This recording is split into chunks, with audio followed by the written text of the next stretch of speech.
It seemed like a perfect opportunity for me to try something new, to try out doing my own farm.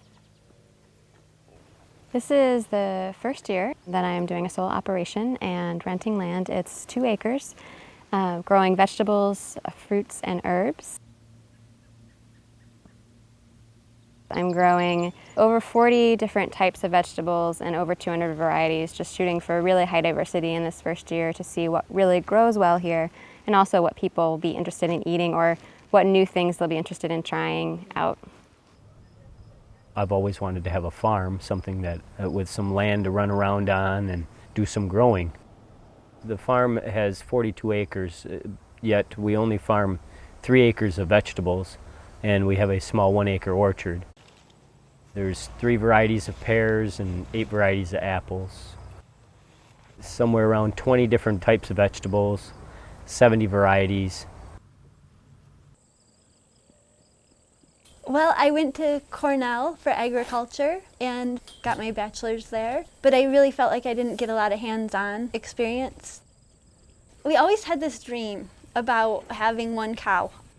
So we started in 2006 with the purchase of 4 cows.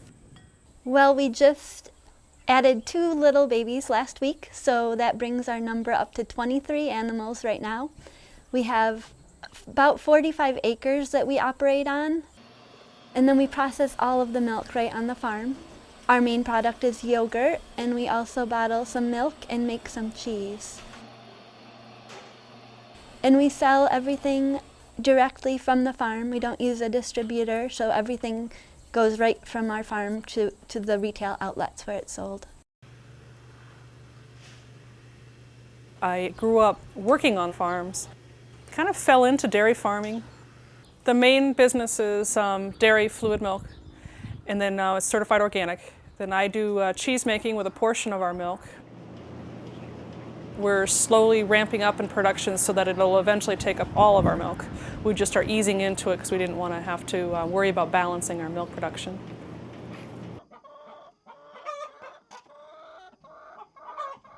I was trained as a family physician, so I did family practice for over 20 years, and I still practice medicine part-time. I bought the farm even before I was planning on going into farming, and then I needed to figure out what to do with it, basically. I've been farming this operation since 2004. I started with about 100 broilers just as a trial. So we're doing about anywhere from 700 to 1,000 broilers a year. The second thing we got into was turkeys for Thanksgiving. Beef, I'm just building a small herd and won't be selling any beef from that herd till 1.5 years or 2 years from now. Last summer, I also got into feeder pigs. I did 9 pigs. Sold 7 and ended up wintering 2 of them. And we do sell eggs year-round.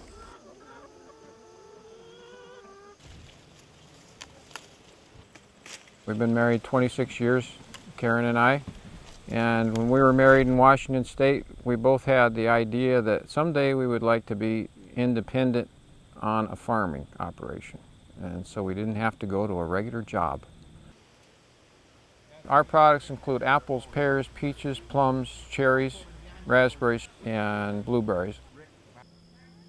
We've just added a little at a time to reach where we are now, which is nearly 20 acres of fruit, and mostly you picked at the farm.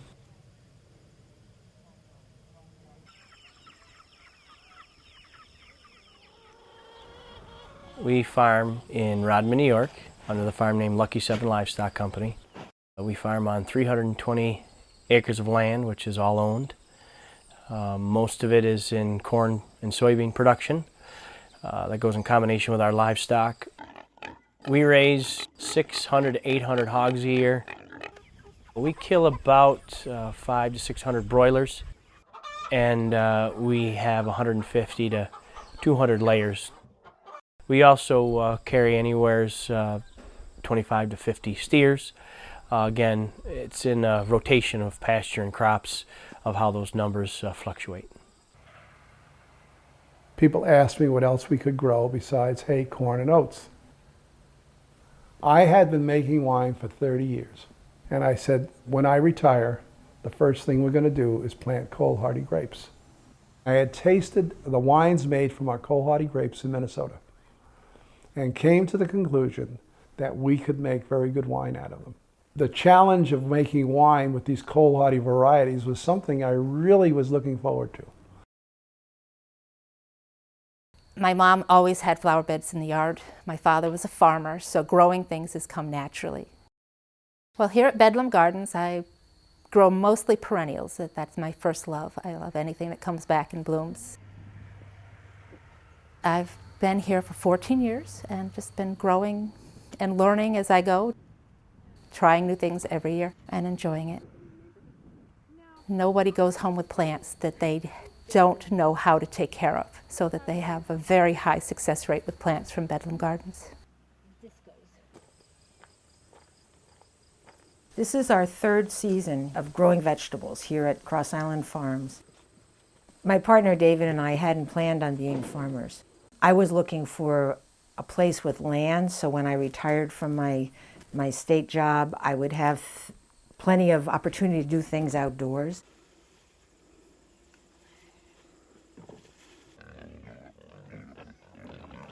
At this point, we've got a number of pigs. We have 5 goats that we're planning to breed for meat.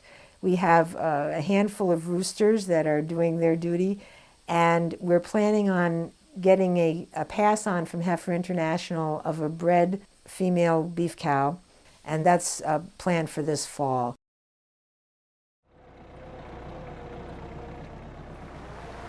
My grandparents used to have a farm in Dominican Republic. I came to live in New York City in 1995, and one of my first jobs was selling for somebody at the farmer's market. I started being a farm worker. After being a vendor, I went to the farm. It was a totally new experience. I had to start from zero and ask every single step what to do and be told what to do. After 2 seasons of working at that farm, I find the New Farmer Development Project. The interest of the New Farmer Development Project was to find immigrants, especially if they have a farming background, to help them get back to farming. I think that was my starting point of I would like to be a farmer myself. I've always been interested in growing. This is a flower farm that was started in the year 2000.